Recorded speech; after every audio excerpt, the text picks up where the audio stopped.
अल्पसंख्यकों और दलितों की उपेक्षा की गई है। अच्छा, युद्ध के सेनापति तो वो खुद थे। हाँ। तो जीता हुआ चुनाव हम कैसे हार गए? जीता हुआ चुनाव तो डॉक्टर मसूद अहमद के हाथ में कमान थी। वो प्रदेश अध्यक्ष थे हमारे यहाँ कोई कार्यकर्ता थोड़ी। और अभी आपने एक शब्द बोला था कि बीजेपी की कठपुतली वो बनने के लिए तैयार है, इसका मतलब क्या है? बिल्कुल, जिस तरीके के वो बयान दे रहे हैं, 14 मार्च को हमारे यहाँ संगठन भंग कर दिया गया है। हाँ। आप प्रदेश अध्यक्ष नहीं रहे, आपको ये समझ में आ गया कि आपके ऊपर हार का ठीकरा फूटने जा रहा है। आपकी नाकामियों को पार्टी समझ चुकी है। अब आपको दोबारा प्रदेश अध्यक्ष नहीं बनाएगी।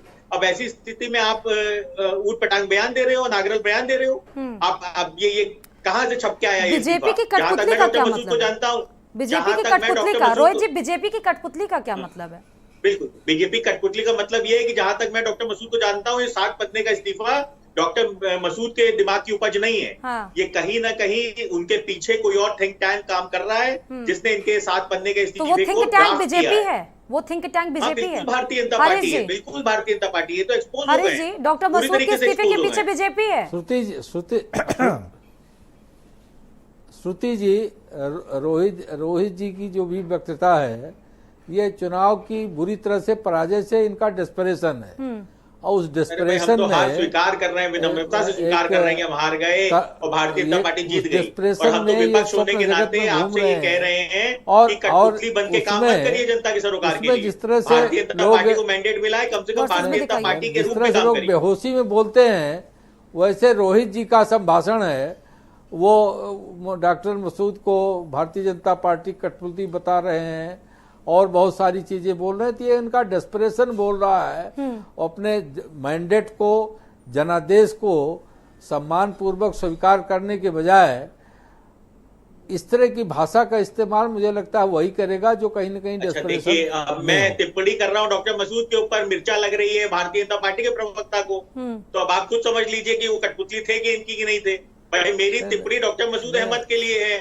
मिर्चा लग रही है हरीश जी को, तो अब आप खुद समझ सकते हैं बेहोशी में कौन बात कर रहा है। आपकी जो भाषा है, आपकी जो वाणी नहीं, आपकी भाषा और वाणी जो है वो कहीं न कहीं ठीक है। मैं आप लोगों के पास लौटती हूँ। देखिए, इस डिस्कशन में, इस चर्चा में प्रदीप सिंह प्रवक्ता, मैं आती हूँ। रोहित जी, आपके पास आती हूँ। लोकदल का जो इंटरनल मैटर है वो राष्ट्रीय लोकदल अपने आप निपटाने में सक्षम है। हाँ, अभी मैं आपके रोहित जी, मैं आपके पास लौटूंगी कि संगठन को किस प्रकार आप मजबूत कर रहे हैं जब आपके प्रदेश अध्यक्ष लोग इस्तीफा देते जा रहे हैं और बहुत बड़े आरोप भी लगा रहे हैं। इस डिस्कशन में देखिए हमारे साथ प्रदीप सिंह भी जुड़ चुके हैं, प्रवक्ता कांग्रेस। बहुत बहुत स्वागत है प्रदीप जी। G23 की बैठक हुई है, एक तरफ मोहन भागवत और गृह और मुख्यमंत्री योगी आदित्यनाथ की बैठक हो रही है। आगे के प्लान को चार्ट किया जा रहा है, किस प्रकार मजबूत किया जाए। 50 वर्ष का आगे का प्लान लेकर चला जा रहा है। इस 5 साल के कार्यकाल को और 24 के प्लान को भी यहां पर तैयारी की जा रही है। आपकी G23 बैठक में असंतुष्ट नेताओं ने क्या फिर ऐसी बातें बोली हैं, वो बता सकते हैं? G23 ने देखिए साफ साफ कहा कि हमारी राष्ट्रीय अध्यक्षा श्रीमती सोनिया गांधी के प्रति उन्होंने विश्वास जताया और कहा कि उनके नेतृत्व में कांग्रेस आगे बढ़ेगी। उनके नेतृत्व में ही कांग्रेस ने भारतीय जनता पार्टी के एनडीए के पहले कार्यकाल को, जिसमें अटल बिहारी वाजपेयी जी देश का नेतृत्व कर रहे थे, उन्हें हटाकर 10 साल तक यूपीए की सरकार चलाई है। तो निश्चित तौर पर G23 ने हमारी राष्ट्रीय अध्यक्षा श्रीमती सोनिया गांधी पर अपना विश्वास जताया।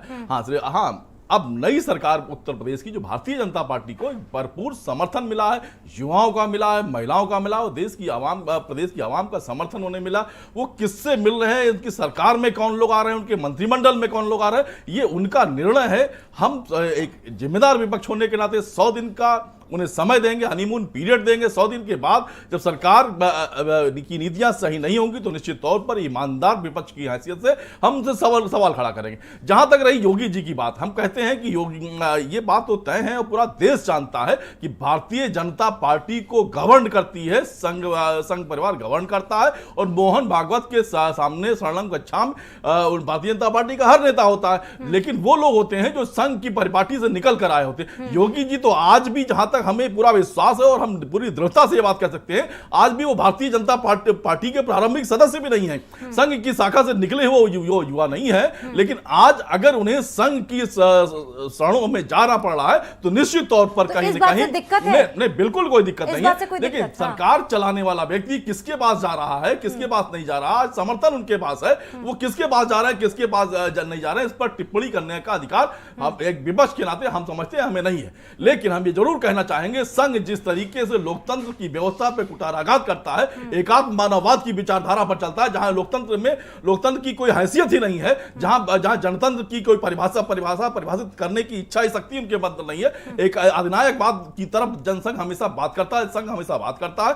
ऐसी परिस्थिति में योगी जी अगर मोहन भागवत जी से मिल रहे हैं तो कहीं ऐसा तो नहीं कि उत्तर प्रदेश अधिनायकवाद की तरफ बढ़ रहा है। हरीश जी, बहुत